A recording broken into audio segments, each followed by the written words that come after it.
Welcome to the Simplify Your Life podcast. It's Coach Simona, and I'm glad you decided to tune in.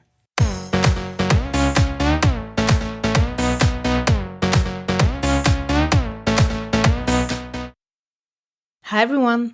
The topic of today's podcast episode is being authentic to yourself. We're going to answer the question, what does being authentic mean? And I'm going to share with you 4 tips on how to find your authentic self. If you're new here, welcome. I'm Simona, certified life coach and author of the book 111 Ways to Simplify Your Life. I make weekly podcast episodes on personal development, so if that's something that you're interested in, make sure to subscribe. Now, when we talk about being authentic to yourself, it's important to first understand what being authentic actually means. So before we move on to my actual tips on finding your authentic self, let's answer the question, what does being authentic mean? There is no right or wrong answer to this question, but here's my personal take on it. Being authentic means being true to who you really are, doing things that are in alignment with your core values and beliefs, and being unapologetic about the things you like or dislike. Being authentic didn't come naturally to me, as I had a lot of childhood issues that I needed to work through. I was afraid of being judged. I was constantly people-pleasing and trying to become worthy by accomplishing things. Maybe you've experienced some of the things I just shared, or maybe you've been rejected a long time ago and decided to keep your feelings and opinions to yourself. The interesting thing about authenticity is that it goes hand in hand with vulnerability. So if you've experienced trauma early on, it becomes much more difficult to open up and reveal your true self to the world. You may have constructed a false self, so to speak, or you may have lots of defense mechanisms whenever someone tries to get to know you. I understand. I've been there. After the first breakup I experienced, it took me more than 5 years to open my heart again. The pain of trusting another human being with my authentic self was almost unbearable, so I preferred to keep my feelings to myself. Now, why is it so hard to be authentic, even to yourself? Think of authenticity as a muscle. The more you exercise it, the stronger it becomes. When you've spent years trying to hide your feelings and desires from the world, it becomes difficult to be honest with yourself. You start questioning everything about your identity because you're not sure who you are anymore. In this podcast episode, this is exactly what we're going to focus on, to get you to know yourself better and in time, have the courage to show up as your most authentic self to the world.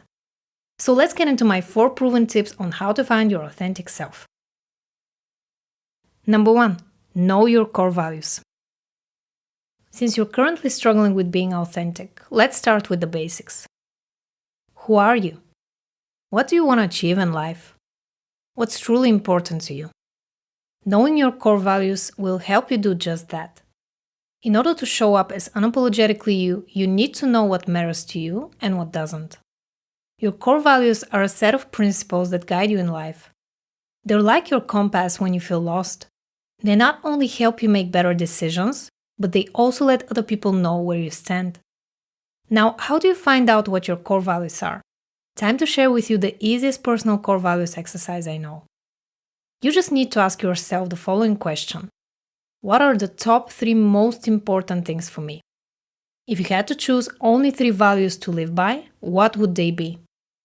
Here are some examples.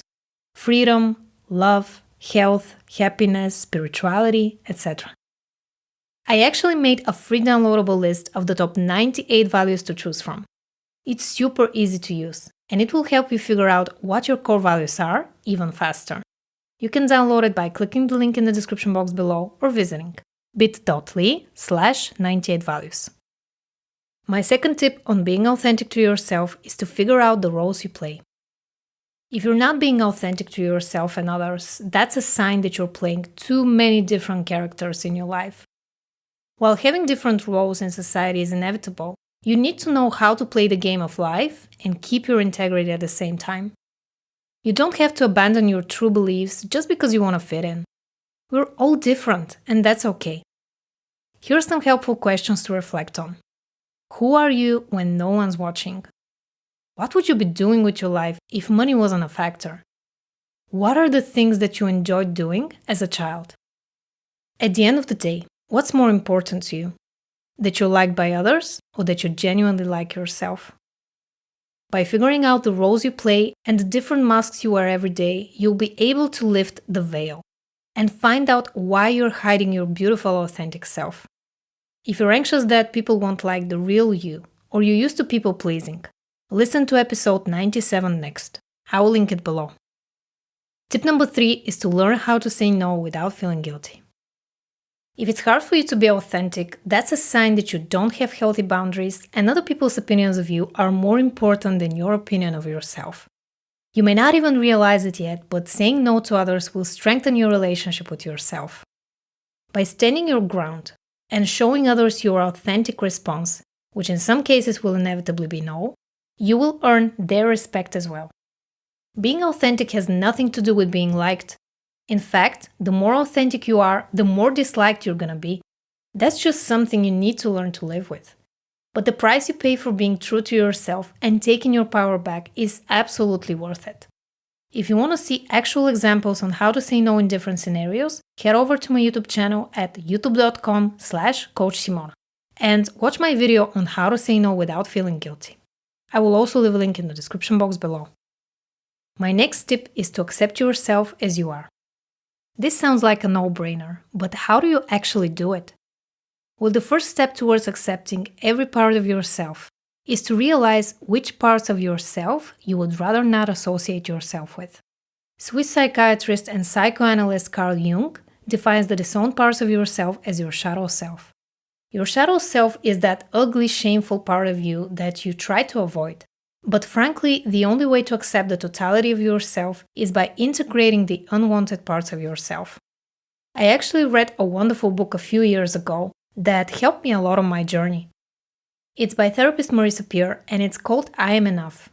I will link it in the description box below if you want to check it out.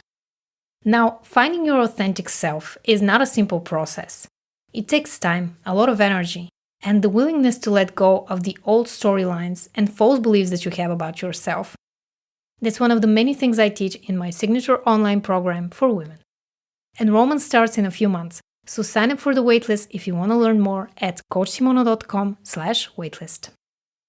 Being unapologetically yourself means healing all the wounds from the past, being radically honest with yourself, and having a support system that's gonna be there for you throughout the journey.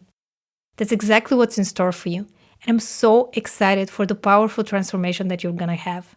So make sure to sign up at coachsimona.com/waitlist. Thank you so much for listening. If you found this episode helpful, please like it. And subscribe to my channel if you don't want to miss out on my weekly podcast episodes. I'm sending you all my love, and I'll talk to you in the next one.